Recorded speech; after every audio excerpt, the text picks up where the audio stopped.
Bir haritayı önünüze aldığınızda en tepede gördüğünüz o beyaz boşluk size ne ifade ediyor?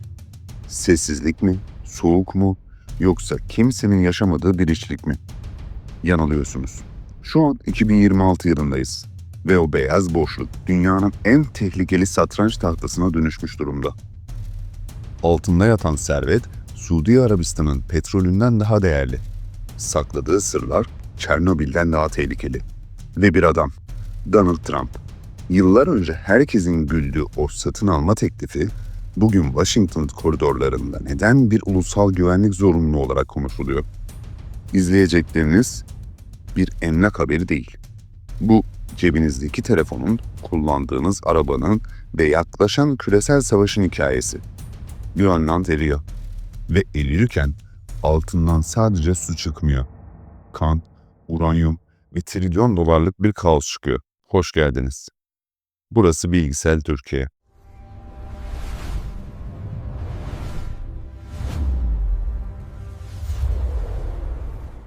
Önce takvim yapraklarını biraz geriye, sonra bugüne, Şubat 2026'ya getirelim. Hatırlarsınız, 2019 yılında Donald Trump, Danimarka'ya Grönland'ı satın almak istediğini söylediğinde dünya bunu bir şaka zannetmişti. Sosyal medya yıkılmış, Danimarka Başbakanı buna absürt demişti. Herkes güldü. Jeopolitiği okuyan hiç kimse gülmedi. Neden mi? Çünkü Grönland sadece buzla kaplı bir kara parçası değil. O, Kuzey Yarımküre'nin bekçisi. Amerika Birleşik Devletleri için Rusya'dan gelecek herhangi bir balistik füzeyi ilk tespit edecek radar üssü burada. Ama bugün, yani 2026'da mesele artık sadece füzeler değil. Forumlarda, Reddit tartışmalarında ve kapalı kapılar ardındaki istihbarat raporlarında konuşulan tek bir gerçek var. Buz eridi ve kapılar açıldı. Bakın burası çok önemli. Küresel ısınma bir felaket olabilir. Ama bazıları için tarihin en büyük iş fırsatı. Buzullar çekildikçe Kuzeybatı geçidi dediğimiz o efsanevi deniz yolu artık yılın büyük bölümünde açık. Bu ne demek biliyor musunuz? Panama kanalının devreden çıkması, Çin'den Avrupa'ya giden gemilerin yolunun %40 kısalması demek. Ve bu yolun gişesi kimin elinde? Grönland'ın. Ama asıl bomba bu değil. Asıl bomba o toprağın kimyasında. Cebinizdeki o son model telefonu çalıştıran, elektrikli arabanızın gitmesini sağlayan, asgari radarları kör eden o nadir toprak elementleri. Dünya rezervlerinin en büyüğü Çin'in elinde sanıyorduk. Çin piyasayı manipüle ediyordu. Ta ki jeologlar Grönland'ın güneyindeki o maden sahasını Kuanafield'i tam anlamıyla haritalandırana kadar. Şimdi sıkı durun. Verilere göre Grönland, Çin'in tekelini tek başına kırabilecek kadar trilyonlarca dolar değerinde nadir toprak elementine sahip. 2026 dünyasında bu elementler 21. yüzyılın petrolü. Ve Amerika, bu petrolün dost olmayan bir ülkenin, yani Çin'in veya tam kontrol edemediği bir müttefikin, yani Danimarka'nın elinde kalmasına tahammül edemiyor. Trump'ın satın alma isteği bir emlakçının hırsı değildi. Bir imparatorluğun hayatta kalma refleksiydi. Peki 2026'da durum ne? Şu an Washington'da fısıltı gazetelerinde dolaşan, henüz resmiyet kazanmasa da sızdırılan raporlarda aklı geçen bir doktrinden bahsedelim. Bazı analistler buna Kuzey Kalkanı, bazıları ise daha iddialı bir isimle Arctic Monroe doktrini diyor. Olay şu: ABD, Grönland'ı artık bir Avrupa toprağı olarak değil, Kuzey Amerika güvenlik sahasının bir parçası olarak görüyor. 2024 ve 2025 yıllarında Çinli maden şirketlerinin Grönland'daki yerel hükümetle yaptığı lobi faaliyetleri FBI ve CIA'nin radarına çok sert takıldı.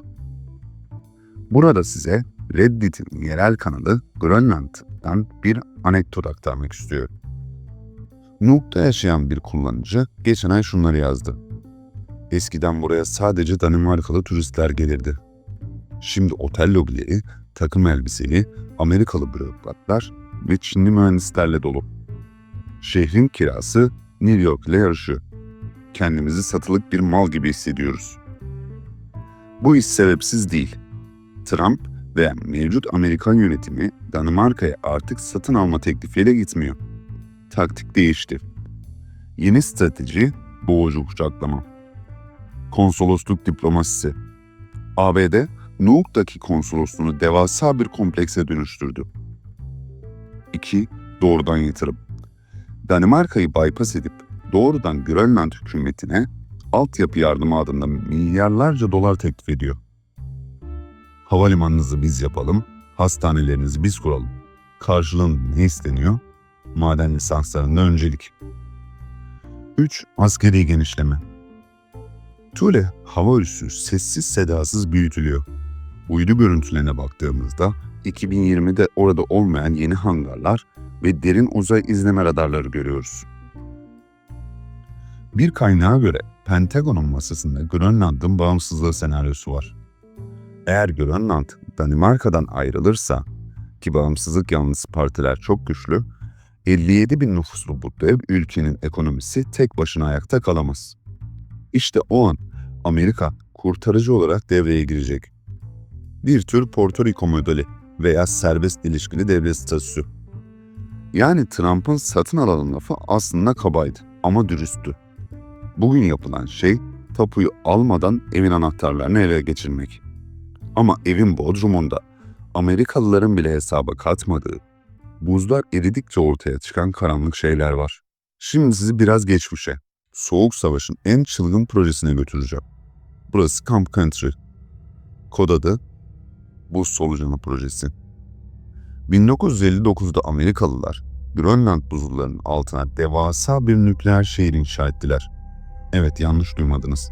Buzun altına oyulmuş tüneller, sinema salonları, laboratuvarlar ve Sovyetler Birliği'ne vurmak için hazır bekleyen 600 nükleer füze rampası planı. Resmi hikaye şuydu: biz burada kutup araştırması yapıyoruz. Gerçek hikaye ise buzun altına nükleer füzeleri saklarsak Ruslar asla bulamaz. Ama bir sorun vardı. Buz hareket ediyordu. Tüneller bükülmeye, çatırtılar gelmeye başladı. 1967'de üs apar topar terk edildi. Amerikalılar giderken şunu düşündü: nasıl olsa burası hep buz. Kar yağar, üstünü örter, sonsuza kadar donmuş kalır. Büyük bir hataydı. 2026 itibariyle doğruluğu kesinleşen rapora göre Camp Country'nin üzerindeki buz tabakası tahmin edilenden çok daha hızlı eriyor. Peki aşağıda ne bıraktılar? 200 bin litre dizel yakıt, bilinmeyen miktarda poliklorlu bifenil ve en korkuncu nükleer reaktörden kalan radyoaktif atık su. Şu an 2026'dayız ve bilim insanları alarm veriyor. Bu zehirli kokteyl eriyen sularla birlikte okyanusa sızmaya başlamak üzere. Bu sadece Grönland'ın sorunu değil. Kanada'yı, ABD kıyılarını ve Avrupa'yı etkileyecek bir çevre felaketi. Yerel halk, Inuitler öfkeli. Kendi topraklarının altına gömülen bu zehirli mirastan haberleri bile yoktu. Şimdi Trump veya Washington yönetimi adayı isterken bu çöpü temizleme sözü de veriyor mu? Hayır. Tartışmalar madenleri kim alacak üzerine kurulu. Çöpü kim temizleyecek üzerine değil. Ama buzun altından çıkan tek şey nükleer atık değil. Bilim dünyasını şoka uğratan başka bir fenomen daha var: zombi virüsler. Geçtiğimiz yıl Fransız ve Rus bilim insanlarından oluşan bir ekip, Sibirya ve Grönland donmuş topraklarında 48.500 yıl öncesine ait bir virüs canlandırdı. Laboratuvar ortamında bu virüs hala bulaşıcıydı. Komplo teorisi yapmıyoruz. Bilimin kendisi konuşuyor. Buzullar eridikçe modern insanın bağışıklık sisteminin hiç tanımadığı çok eski dönemden kalma bakteriler ve virüsler atmosfere ve suya karışıyor. Grönland'a hücum eden madenciler, askerler ve işçiler acaba farkında olmadan Pandora'nın kutusunu mu açıyorlar? Reddit'te bir viroloğun şu yorumu tüyleri ürperticiydi: biz maden arıyoruz sanıyoruz. Ama belki de doğa bize uzak durun uyarısını biyolojik silahlarla yapacak. Şimdi biraz daha güneye, Narsak kasabasının tepelerine, Kuanafield'e gidelim. Burası dünya ekonomisinin kalbinin attığı yer olabilir. Kuanafield, dünyanın en büyük ikinci nadir toprak elementi rezervine ve 6. en büyük uranyum rezervine sahip. Buradaki madeni kim kontrol ederse önümüzdeki 50 yılın teknolojisini o kontrol eder. Burada çok garip bir şirketler savaşı dönüyor. Olayı basitçe anlatayım. Avustralyalı bir maden şirketi yıllardır burada ruhsat almaya çalışıyordu. İşin ilginç yanı ne biliyor musunuz? Bu şirketin en büyük hissedarı bir Çin devlet şirketiydi. Yani kağıt üzerinde Avustralyalı ama arkada Pekin vardı. 2021'de Grönland'da bir seçim oldu. Sol görüşlü çevreci parti seçimi kazandı ve hayır dedi. Uranyum çıkarmak çevreyi mahveder.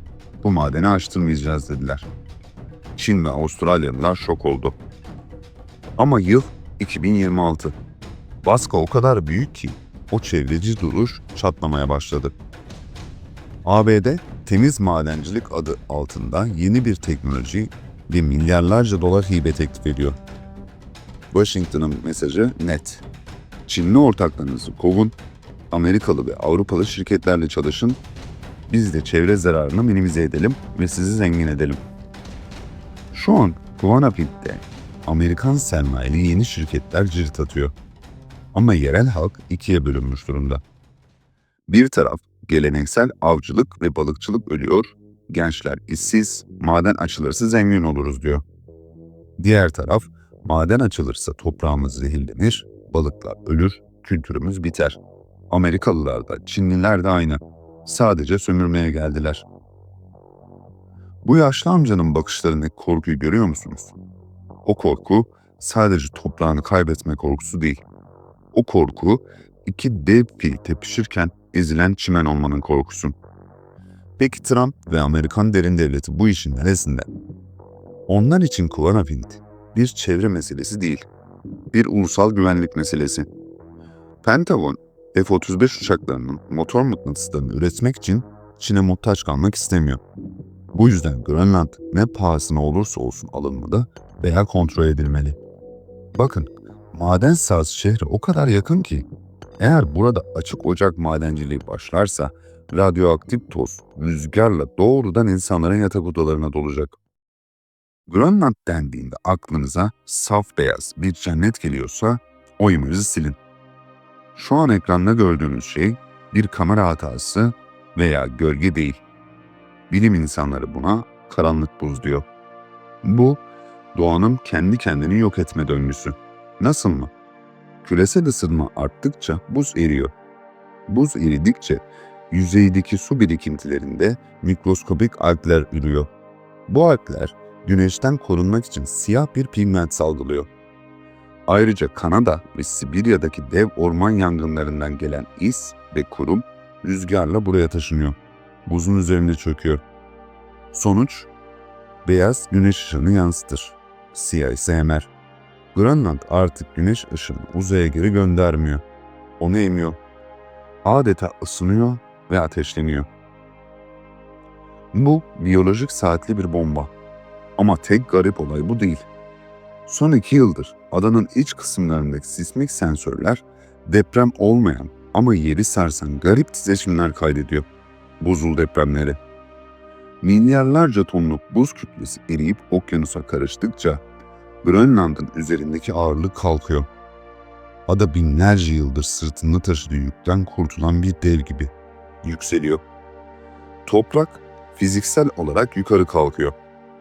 Bu izostatik geri sıçrama yer kabuğunu çatlatıyor, yeni yarıklar açıyor ve daha önce haritalarda olmayan nehir yataklarını ortaya çıkarıyor.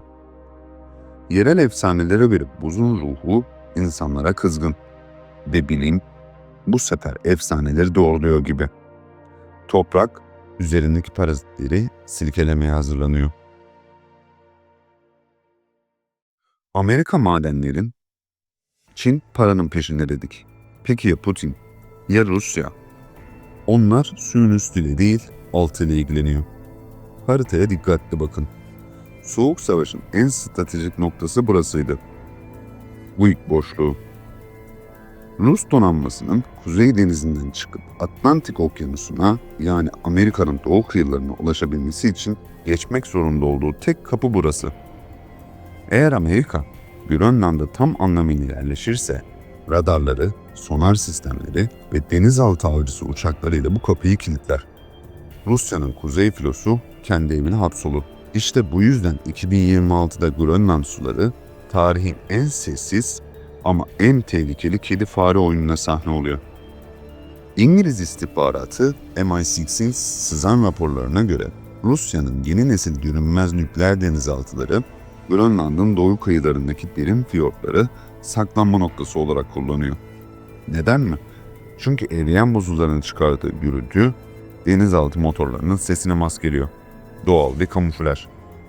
Daha da korkuncu Rusya'nın Poseidon adını verdiği nükleer başlık taşıyabilen ve tsunami yaratabilen insansız sualtı dronlarını bu bölgede test ettiğine dair iddialar var.